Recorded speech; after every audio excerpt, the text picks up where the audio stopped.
Goeiedag,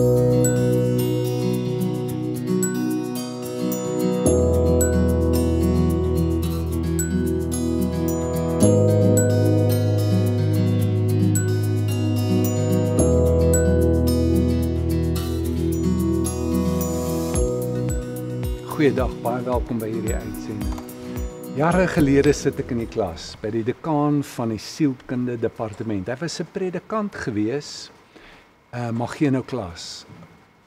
Hy's 'n groot Christen en hy het 'n groot besorgdheid oor aanbidding. En hier is sy storie. Hy sê met tegnologie en die kennis wat ons vandag het en die ondervinding wat ons opgedoen het, kan ons ervaring skep. Ons kan voor die tyd bepaal presies wat ons wil hê moet gebeur. So kry ons vandag die DJ's wat baie goed is daarmee om mense in 'n bepaalde ervaring in te neem. Wat gebeur in so 'n groep en noem hy massifikasie. Dit beteken dat die hele massa, die groep, een word, 'n eenheidservaring het. Miskien het jy al so iets ervaar by die Wêreldbeker eindstryd. Jy hak in by die mense langs jou wat jy glad nie ken nie. Maar julle is soos ou vriende. Huil saam, druk saam bly.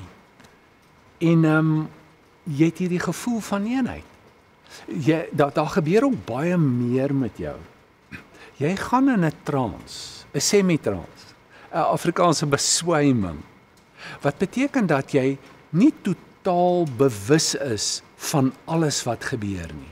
Jou brein skei sekere stimulasie af.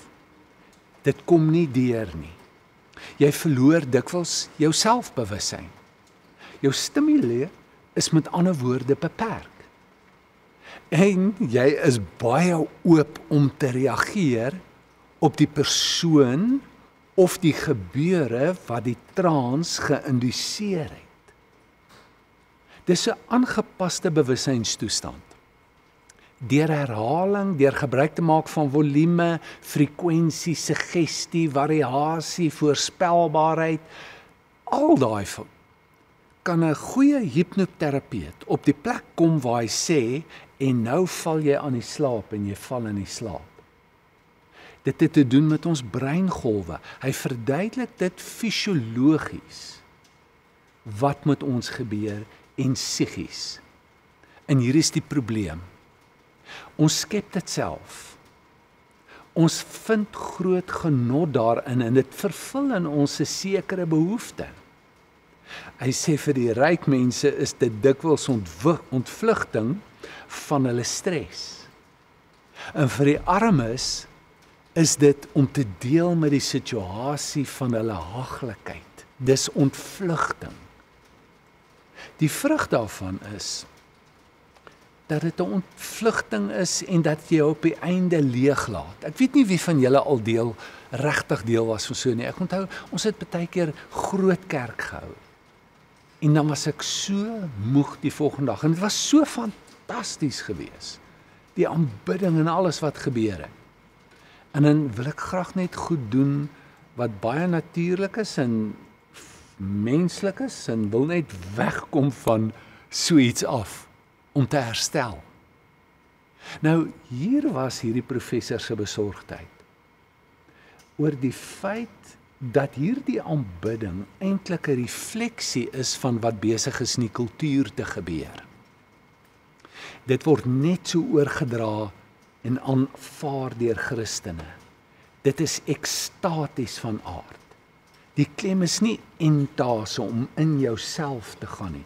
Dis om uit jouself uit te gaan. Hy sê en hierdie ervaring oorstimuleer die adrenalienklier byvoorbeeld. En hy skryf depressie toe aan 'n ooraktiewe uitgeputte adrenalienklier, een van die groot oorsake. So daarom wonder hy oor hierdie manier van aanbidding. 'n Teoloog van ons tyd kom ook met 'n waarskuwing. En sy besorgdheid is dat ons ook te veel doen om 'n ervaring te skep.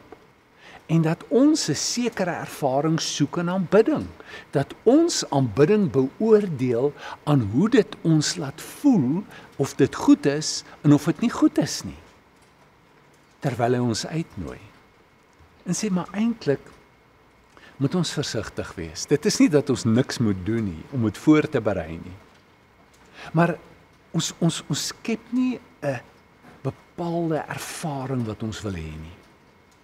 Ons moet kom op 'n plek waar ons oorgee in die aanbidding. Waar die uitkoms van hierdie aanbidding in die hand van die Here is. En waar dit nie gaan oor my gevoel nie, maar dat dit gaan oor hom. Dat dit gaan oor hom wat ek bewonder, waaraan ek dink, in wie ek glo, teenoor wie ek dankbaar is. So die klem is baie na aan mekaar. Jy moet iets doen, maar jy moet nie alles doen nie. Jy kan nie alles doen nie. En die groot ding gaan oor die motief dat dit nie oor my gaan in dit wat ek wil hê nie. En dat dit gaan oor beheer, dat ek nie volledig beheer neem oor hierdie ervaring om te kan kry wat ek wil hê nie, maar om oor te gee.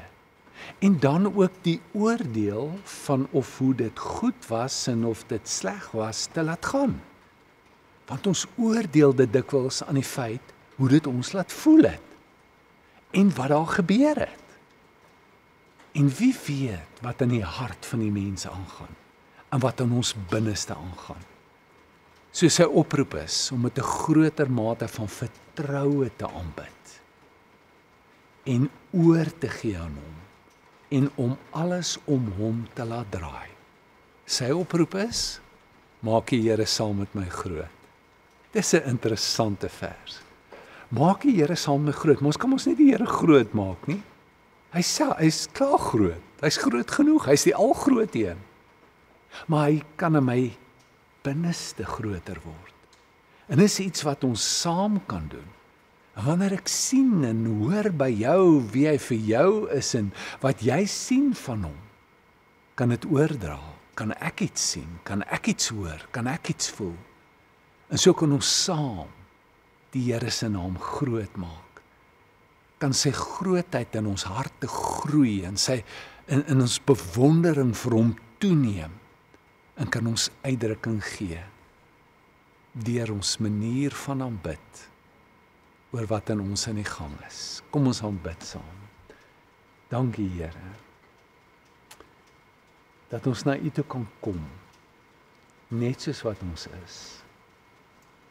Ja, dankie vir daardie besondere tye wat ons saam met mekaar baie moeite ook insit om te aanbid en U te beleef. Maar dankie dat ons kan weet, U sien ons harte. En help ons om altyd na U te kyk, te fokus op U. Die grootheid en die goedheid in U te sien. Laat U koninkryk kom en laat U wil geskied in Jesus se naam. Amen.